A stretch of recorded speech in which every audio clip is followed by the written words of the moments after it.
Assalamualaikum warahmatullahi wabarakatuh.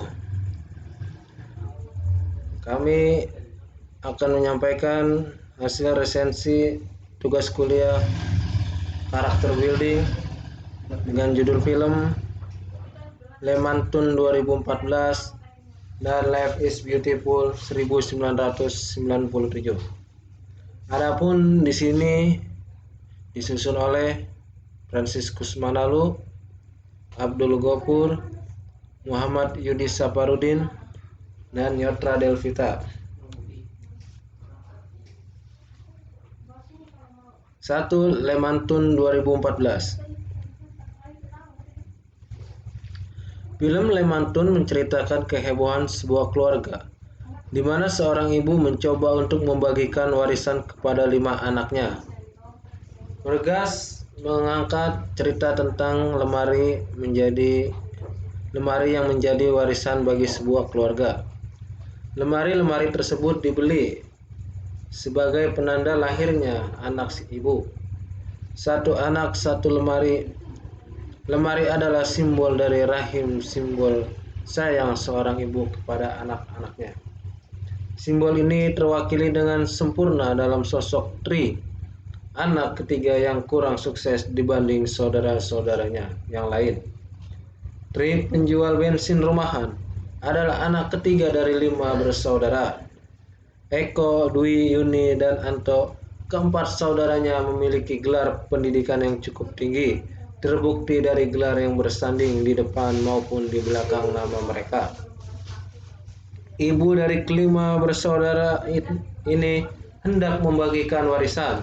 Untuk itu mereka berkumpul di rumah masa kecilnya.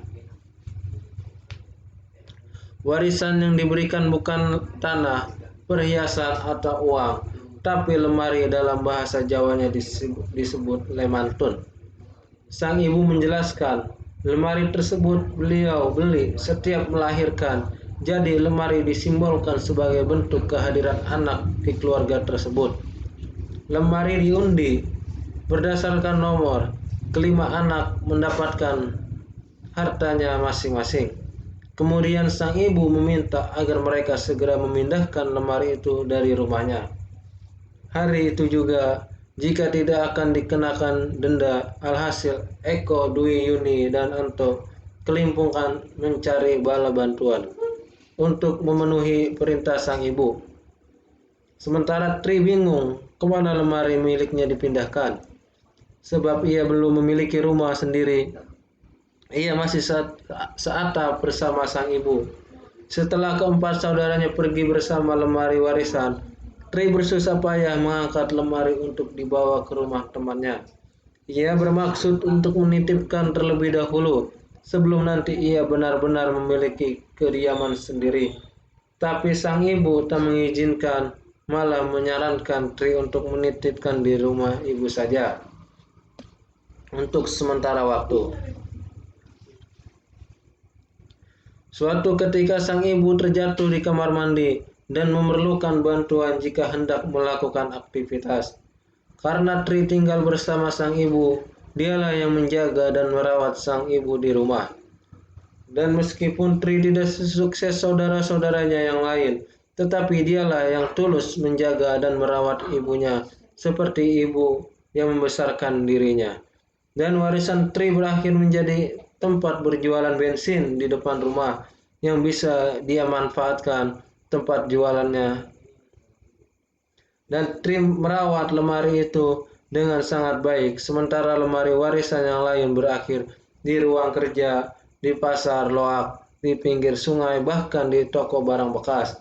Dan saudara Tri begitu tidak menghargai warisan dari sang ibu.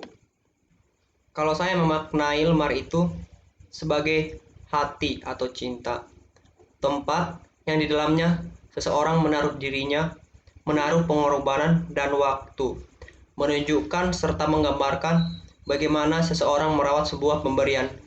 Oleh anak-anak yang bergelar dan berpangkat, itu cinta ibunya sudah tidak penting lagi. Beda dengan Tri yang tidak hanya mendayagunakan dan mau memberi arti lemari itu dalam hidupnya, melainkan ia menjaga lemari itu seperti merawat ibunya sendiri. membalas pengorbanan panjang yang telah dilewati ibunya.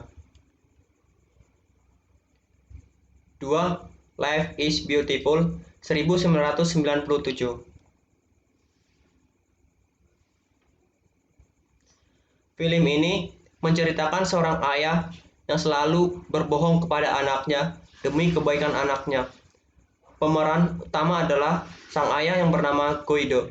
Guido adalah seorang pemuda Yahudi yang bermigrasi ke Thailand, tepatnya di daerah Arezzo tahun 1939. Kala itu di Italia sedang terjadi Perang Dunia Kedua. Guido adalah seorang pelayan di sebuah hotel di Italia.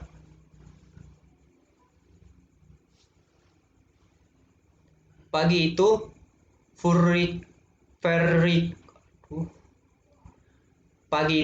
Ferruccio Sergio Bustrik sedang berkendara dengan teman dekatnya, Guido, Robert Benigni. Tidak taunya ternyata mobil yang sedang mereka kendarai remnya blong, dan mobil tersebut tersungkur lalu melewati iring-iringan yang akan menyambut kedatangan raja. Guido dan Ferruccio tiba-tiba menjadi raja dadakan karena orang-orang dalam iring-iringan tadi mengira raja yang sedang lewat. Raja sesungguhnya yang muncul setelah malah terhalang iring-iringan dan tidak bisa lewat. Mereka kemudian berhenti di suatu tempat untuk memperbaiki rem yang blong tadi. Ketika Guido sedang mencuci tangan setelah memperbaiki mobil, ia bertemu seorang wanita yang jatuh dari lantai atas karena berusaha membakar sarang lebah. Itulah pertemuan pertama Guido dengan Dora, Nicoletta Braschi, yang berhasil membuatnya jatuh hati. Pertemuan mereka berdua pun berlanjut hingga berkali-kali. Suatu ketika Guido sedang menonton sebuah teater dan nampak ada juga Dora di sana. Meski ia tidak melihat keberadaan Guido, Dora datang ke teater tersebut bersama kekasihnya, Rodolfo Amerigo Fontani. Selepas acara, Rodolfo mengajak makan Dora. Tetapi sebelum keluar gedung, ia akan mengambil mobil dulu untuk menjemputnya. Kesempatan tersebut tidak disia-siakan oleh Guido, yang malah menjemput Dora dengan meminjam mobil Ferruccio. Guido memperlakukan Dora dengan sangat lembut, penuh lelucon, dan tidak lupa romantis. Kelembutan hati seorang Guido membuatnya luluh dan melupakan keberadaan Rodolfo. Setelah beberapa tahun menikah, Guido dan Dora dianugerahi seorang anak yang bernama Joshua Giorgio Cantriani. Mereka hidup dengan tenang dan bahagia. Kemanapun mereka bertiga pergi, selalu mengendarai sepeda bubut. Guido sendiri sekarang memiliki usaha toko buku. Ketika itu banyak sekali poster-poster yang bertuliskan sentimen terhadap kaum Yahudi. Guido yang juga seorang Yahudi selalu mengajarkan kebaikan dan berprasangka baik pada Joshua. Ia tidak pernah memarahinya, malahan seringkali Guido memberikan lelucon-lelucon dan cerita imajinasi. Kebahagiaan mereka segera memudar ketika tentara Nazi datang membawa Guido dan Joshua ke kamp konsentrasi dan membawa seluruh warga Italia yang berdarah Yahudi, yang akhirnya berdampak pada dibawanya keluarga Guido serta paman Guido menuju kamp siksaan milik pasukan Nazi Jerman. Di kamp penyiksaan Nazi Jerman, warga Italia berdarah Yahudi dipaksa kerja rodi dan sebagai lainnya dimusnahkan dengan dipaksa menghirup gas beracun, yang salah satunya korban adalah paman dari Guido sendiri. Melihat keadaan yang membahayakan keselamatan anak-anaknya, Guido menjelaskan pada Joshua bahwa mereka sedang terjebak dalam sebuah permainan dengan aturan siapa yang bertahan paling lama akan mendapatkan sebuah tank besar. Pada suatu malam yang dingin, di mana pakaian tidak memadai serta kekurangan makanan, anaknya mulai merasakan penderitaan dan kebosanan yang amat sangat. Sang anak ingin menghentikan permainan tersebut dengan berkata, "Saya tidak mau melanjutkan permainan ini." Begini merasakan perasaan sang anak. Lalu dengan wajah sedih dan melemas, Benigni berkata pada sang anak, "Baiklah, kita menyerah kalah. Mari kita hentikan permainan ini." Sambil membereskan pakaian dan perlengkapan yang dimilikinya, yaitu Welmut kumal, baju kotor, dan sepatu bututnya. Kemudian begini berjalan gontai ke arah pintu keluar kamar sambil berkata lirih kepada sang anak, "Kids, dan hadiah sebuah tank akan diambil oleh orang lain." Sang anak menatap ayahnya dan tiba-tiba berseru, "Tidak, ayah, saya ingin memenangkan permainan ini dan mendapat hadiah sebuah tank." Pada suatu saat, sang anak bertanya pada sang ayah, setelah mendengar berita dari temannya, Gianluca dan Bartolomeo, bahwa penghuni di kamp konsentrasi ini akan dibakar hidup-hidup di dalam oven dan kemudian menjadi bahan pembuat kancing dan sabun. Begini tercenung, lalu menjawab dengan jenaka, "Masa sih temanmu si Gianluca dan Bartolomeo akan dijadikan bahan kancing dan sabun? Kalau begitu, mari kita cuci tangan dengan sabun yang terbuat dari Gianluca." Kemudian begini mencopot salah satu kancing bajunya dan menjatuhkannya ke lantai dingin dan kotor. Seraya berkata, "Lihat si Bartolomeo jatuh." Sang anak tertawa. Suatu hari tiba-tiba pasukan Jerman melakukan pembunuhan massal di kamp konsentrasi tersebut. Setelah mengetahui bahwa pasukan sekutu akan menguasai kota Auschwitz, begini harus menyelamatkan anak dan istrinya. Maka mereka berdua melarikan diri dari kamar untuk mencari tempat persembunyian. Begini menyembunyikan sang anak di dalam sebuah kota kecil. Benigni berkata, "Nak, hari ini adalah puncak permainan. Kita harus menang. Kamu harus bersembunyi di dalam kotak ini dan jangan sampai terlihat oleh siapapun, karena semua orang akan mencarimu. Kamu harus mendapatkan hadiah tank." Maka Benigni memasukkan sang anak ke dalam kotak tersebut. Lalu Benigni mencari ibu dari sang anak untuk menyelamatkan pula. Sementara itu, proses eksekusi atau pembantaian sedang berlangsung dengan keji. Pembunuhan massal dengan cara memasukkan para tawanan ke kamar gas dan kemudian membakar mayatnya. Abu mayat berterbangan di atas kota Auschwitz. Namun malang bagi Begni, dia tertangkap oleh tentara Nazi. Dia digelandang oleh seorang tentara Nazi, dan ketika mereka berjalan bertepatan melewati kota kecil di mana sang anak bersembunyi serta memoncong senapan mengarah di belakang kepala Benigni, sang anak menatap dari lubang persembunyiannya.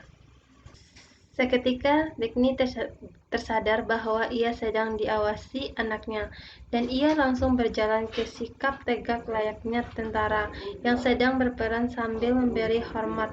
Sang anak merasa senang. 2 menit kemudian terdengar suara tembakan menyala dan batik tembok Benigni ditembak mati. Namun sang anak belum menyadari, ia masih tetap bersembunyi sesuai pesan sang ayah. 3 jam kemudian tiba-tiba terdengar suara mereduk-mereduk. Kemudian tiba-tiba terdengar suara mereduk-mereduk, sebuah tak tentara Amerika lewat di depan persembunyian sang anak. Sang anak langsung menolot keluar sambil menatap tak Amerika tersebut. "Inilah hadiahku, aku menang ayah." Tak tersebut berhenti. Seorang tentara Amerika memegang anak tersebut dan menginstruksikannya masuk ke dalam tak. Sang anak memegang permainan ini dan tentara Amerika membawa Joshua keliling dan Joshua pun bertemu dengan ibunya. Joshua mengatakan kepada ibunya bahwa ia adalah pemenang, tetapi tidak dengan Dugo meninggal tertembak dan Dugo tidak akan pernah kembali lagi. Kisah ini sering bisa menggambarkan bagaimana dia mampu menentukan pilihan sikapnya dan reaksi atas kejadian yang menimpa anak dan dirinya. Kemampuan mengendali hati dan pikiran, meskipun secara fisik ia bergelundung, namun ia mampu berpikir. Itulah yang disebut kemerdekaan yang sesungguhnya. Berpuas pada prinsip. Tanpa memiliki prinsip yang kuat dan benar, maka rintangan yang mencoba tersebut niscaya akan meninggalkan dirinya. Sampai disinilah hasil resensi kami. Kalau ada salah, kami mohon maaf karena masih tahap pembelajaran. Saya akhiri. Wabillahi taufiq wal hidayah. Assalamualaikum warahmatullahi wabarakatuh. Terima kasih.